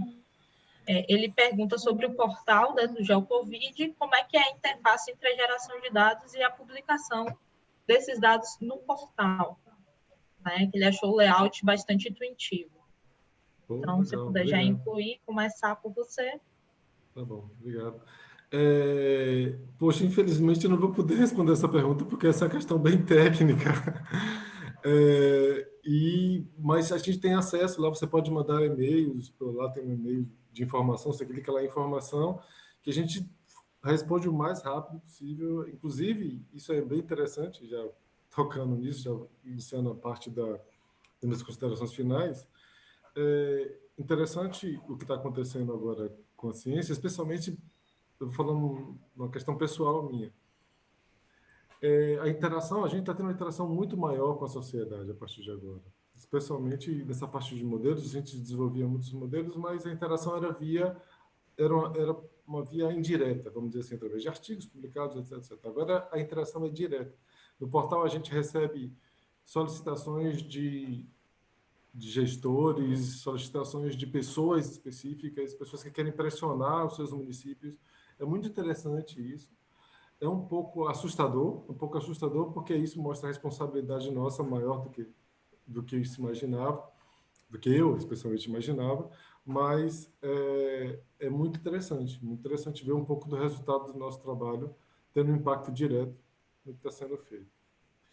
E, assim, eu acho que é uma oportunidade única que a gente está tendo, eu acho que de talvez alertar as pessoas. É uma pena que boa parte das pessoas que mais se interessariam por esse conteúdo não tem acesso a isso, que poderiam se interessar por isso, não têm acesso. Uma parcela bem pequena da população tem acesso a um webinar como esse. Mas se eu pudesse deixar algum recado para todo mundo, seria não apenas fique em casa, porque é muito interessante essa ideia de ficar em casa, mas eu tenho observado que muita gente acaba ficando em casa, mas vai para o interior no fim de semana e volta, entendeu? E não percebe que isso é um processo muito mais grave de disseminação da doença, porque você não está se disseminando só na sua região local, você está disseminando uma outra região que pode não ter tido nenhum caso, por exemplo. Então é muito importante essa ideia de tentar permanecer não só em casa, mas no seu município, por favor. Acho que essa é a mensagem final. Obrigado, muito obrigado. Eu aprendi muito hoje aqui. Acho que temos muito a fazer ainda. Muito obrigado, professor. Para dizer que a gente não deixou uma pergunta de fora, então temos aqui uma última pergunta que eu também vou pedir para os panelistas colocarem nas suas considerações finais, que é de Leonardo Bezerra. Né? Ele pontua que as discussões sobre a Seguridade Social quase sempre se limitam ao auxílio emergencial. E aí ele pergunta se não teria sido o caso de mobilizar toda a estrutura do INSS. Vamos começar aqui por Luciana, para dizer que vamos fazer um movimento inverso, né, das apresentações. Foi Garcia, agora vamos, Luciana, para as considerações finais. Bem, eu queria agradecer essa oportunidade. Eu acho que a mensagem geral aqui, né, é que os dados, né, apresentados, as ponderações colocadas, não estamos bem, não estamos indo pelo melhor caminho, mas a gente pode, né, uma preocupação nossa é fazer as nossas notas chegarem até os gestores públicos, né? Pelo menos por aqui a gente tinha tido, né, alguma dificuldade de chegar nesses atores, né? Uma dificuldade.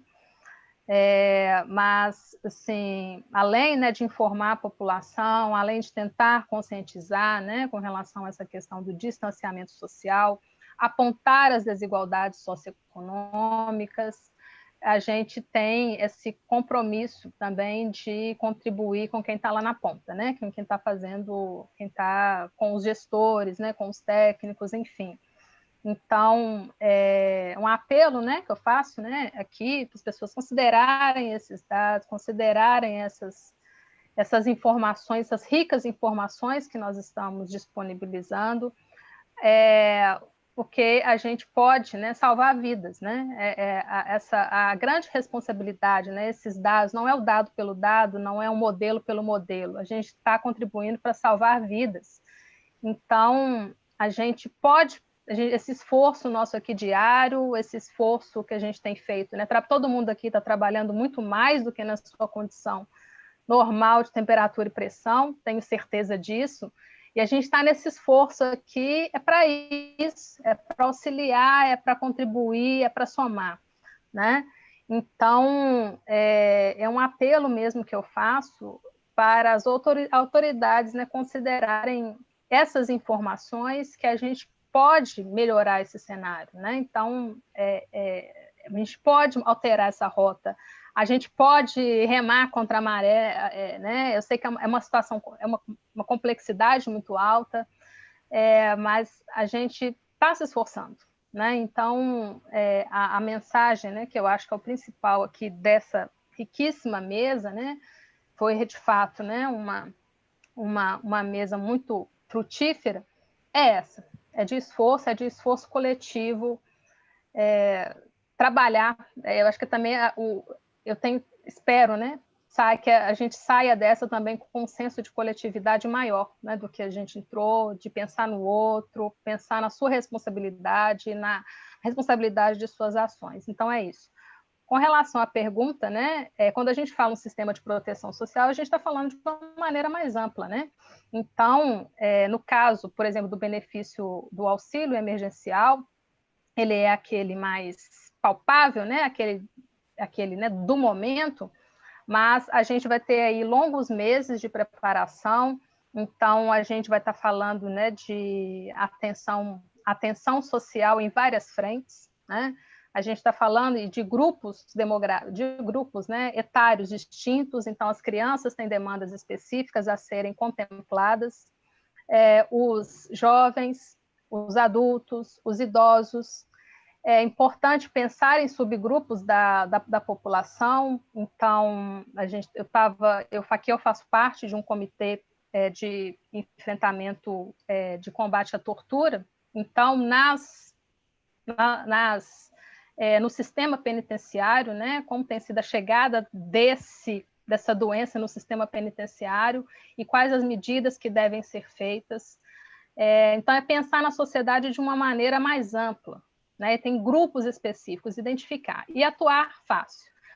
Desafortunadamente, essa doença nos chegou num período assim, do completo desmonte do sistema de proteção social no Brasil. Mas a gente vamos tentar, né, remar contra a maré e tentar salvar. É isso. Muito obrigada, Luciana. Passei agora a palavra para a professora Estela. E Júlia? Júlia não quer falar? Deixa ela falar, eu falei muito. Não, Estela, você que fez a palestra, você faz as considerações.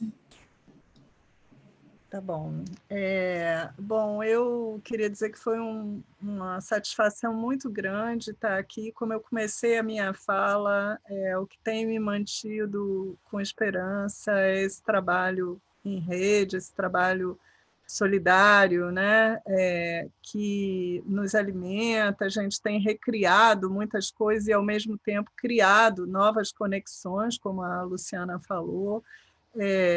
Eu espero que isso resulte em laços mais permanentes e, acima de tudo, eu queria dizer que essa recuperação da solidariedade, tanto no meio científico como também na sociedade, ela é muito necessária. A gente precisa recuperar a esperança, a gente precisa acreditar na ciência, nas políticas sociais, que são bem mais amplas do que simplesmente políticas compensatórias emergenciais. Eu acho que a questão da seguridade social em si dava um webinário e a gente não vai poder aprofundar isso agora, mas eu concordo que a gente tem que repensar isso. Os últimos anos foram de muitas perdas de direitos e a pandemia chegou num momento onde os laços empregatícios tinham sido flexibilizados,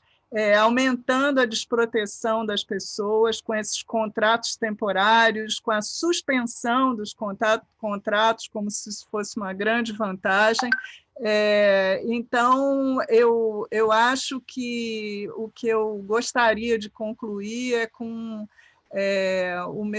a minha confiança de que a gente vai trazer viva essa esperança que a Luciana levantou, de que as coisas não estão bem, mas a gente pode mudá-las, a gente precisa mudá-las, e acreditar que todo esse esforço ele tem que resultar em dias melhores, né? Que não são só a superação de uma pandemia, mas são a possibilidade de construir um futuro melhor do que o presente que a gente está vivendo.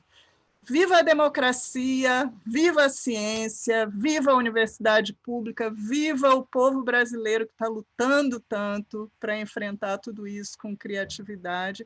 Viva a Rede Covida. Muito obrigada. Muito obrigada a todas e todos que assistiram, estão conosco até agora, estiveram presentes nessa mesa, essa brilhante mesa que nós tivemos nesse seminário hoje pela manhã. A Rede Covida, ela está presente em diversas redes sociais, temos Instagram, temos Facebook, o próprio YouTube. Por favor, se inscrevam para poder ficar atento aos próximos webinários. E também estamos presentes no Twitter. Hoje à noite teremos um outro webinário sobre a cobertura jornalística da pandemia. Todas as quintas, às 11 horas, estamos também, juntamente com o Ciência na Rua, a Agência Bore e a Agência Mural, promovendo webinários. E a gente se encontra aí. Teremos muitos e outros debates e discussões com diversos temas. Também quero agradecer, né, a todos os palestrantes que estiveram aqui e fizeram, né, esse debate tão rico de hoje. E a mensagem da Rede Covida continua a mesma, né, que é, se puderem, fiquem em casa. Né? Um abraço a todos e até a próxima. Tchau, tchau.